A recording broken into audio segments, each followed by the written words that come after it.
Well, hello, ladies and gentlemen. Sam is Slam here. Welcome back to a brand new Slam to Movie review. And we're here. And this is the thing is I've been watching today. I've actually got to watch two movies. A movie yesterday, and two movies today.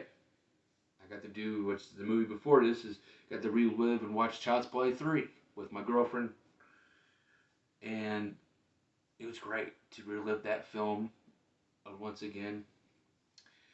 And then right now it's midnight. It's probably 1 o'clock in the morning right now, and I'm about to take my melatonin, go to sleep.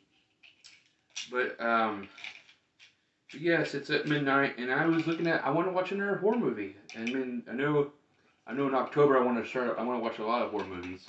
But here we are. We're going strong, and yada yada.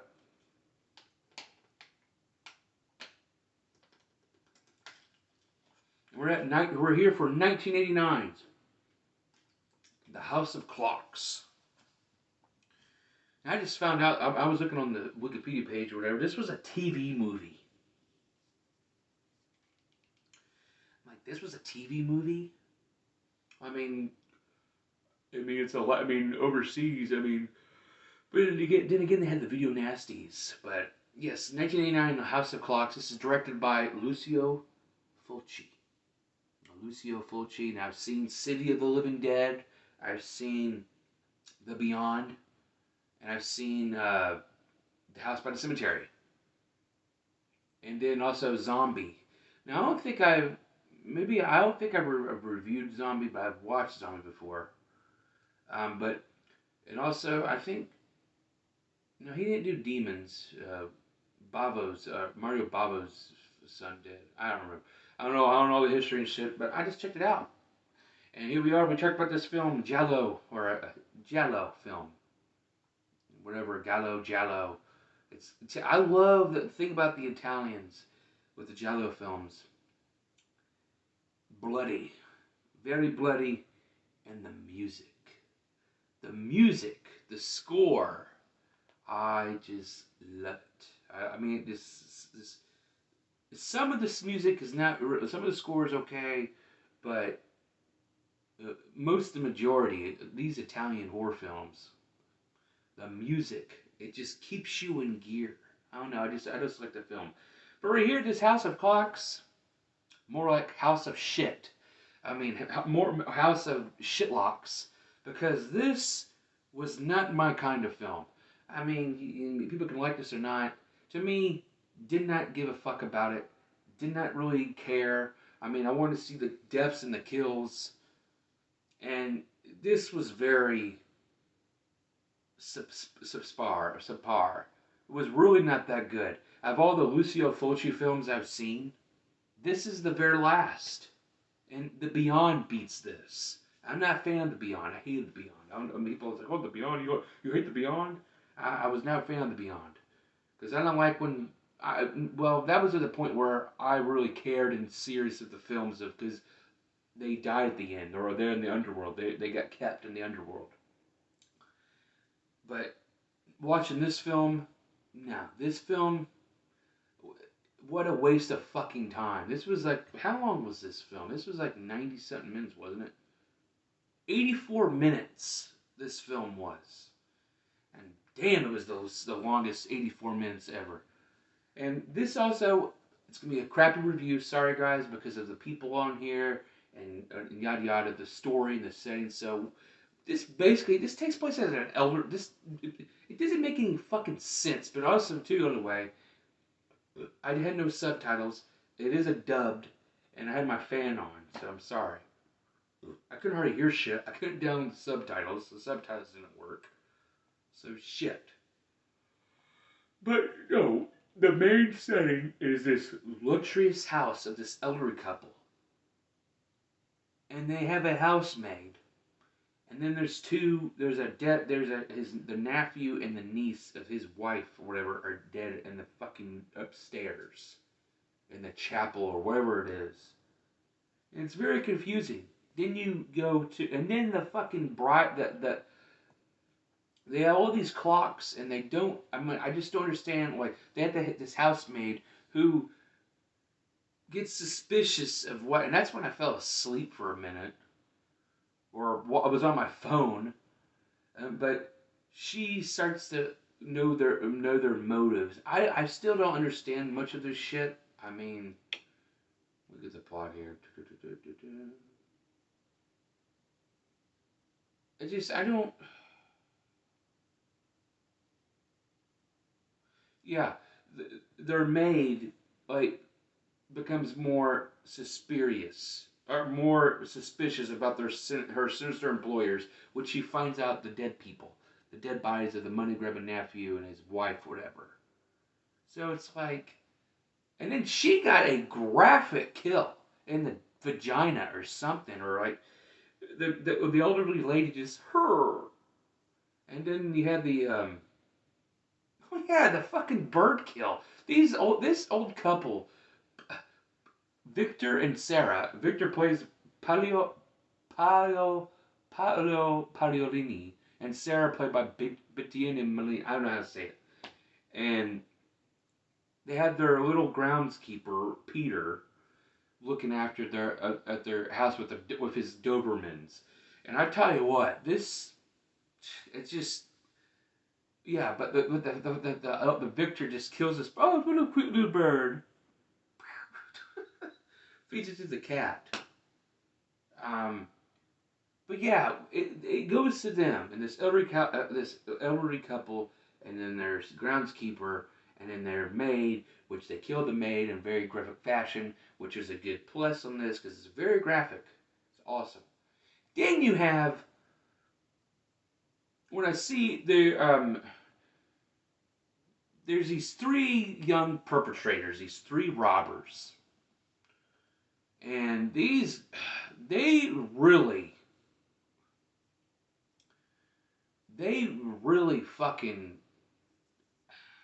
First of all, there's three people. There's three robbers.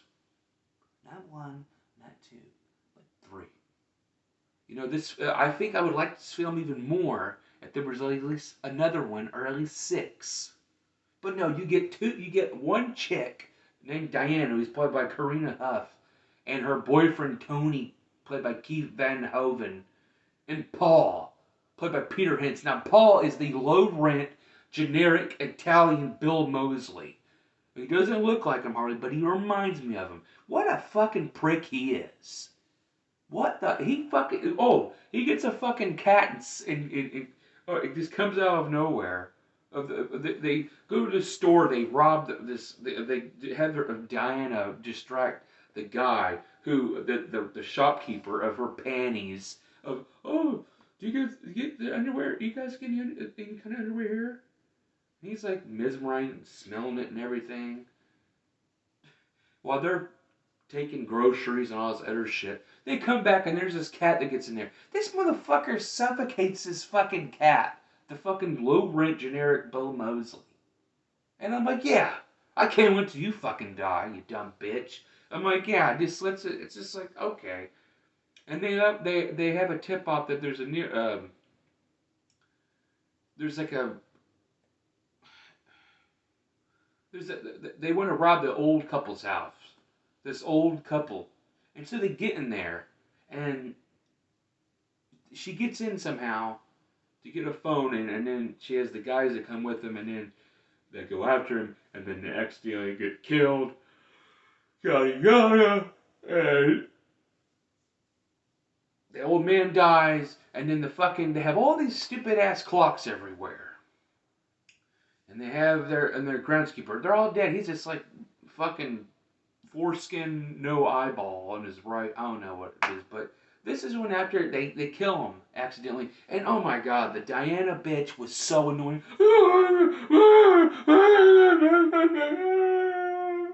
Bitch, you wanted to go fucking rob.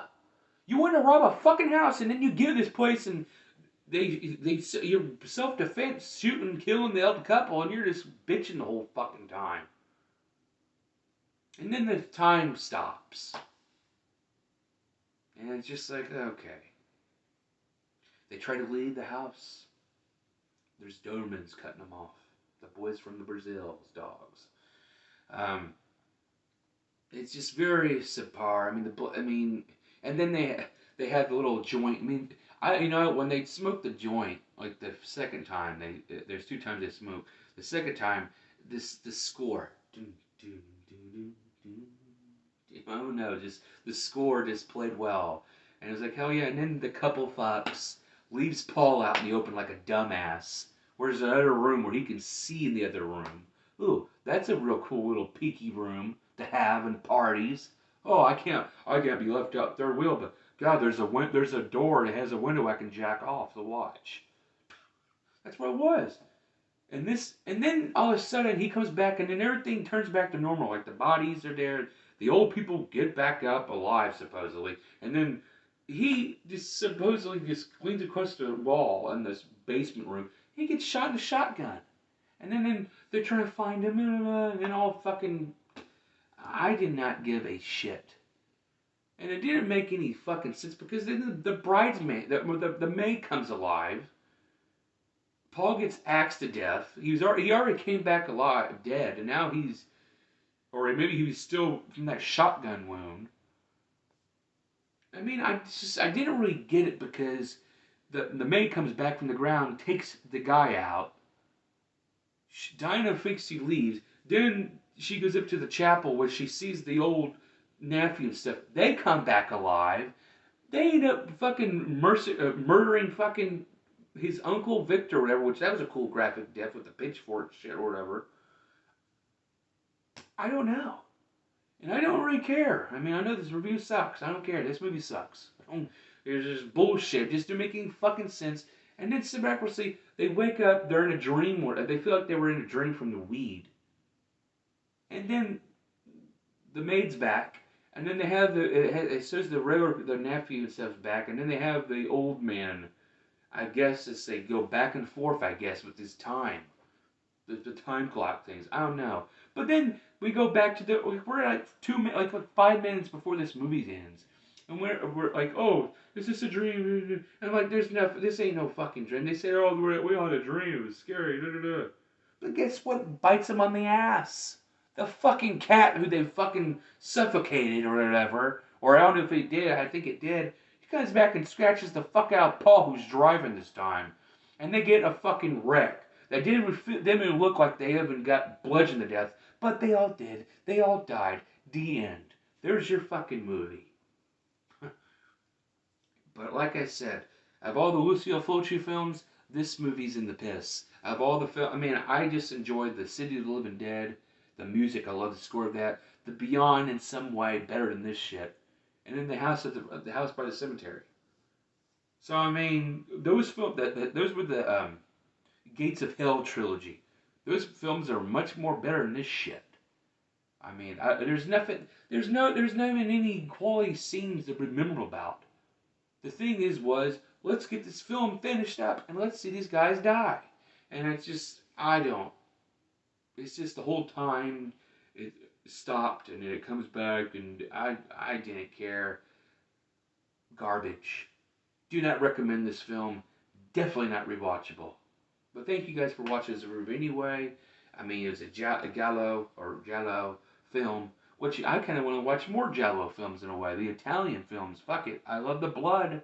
The blood gets a good plus on this. But the story and everything sucks dicks. I'm STS. And we'll see you again for the next Slam Movie Review. Peace.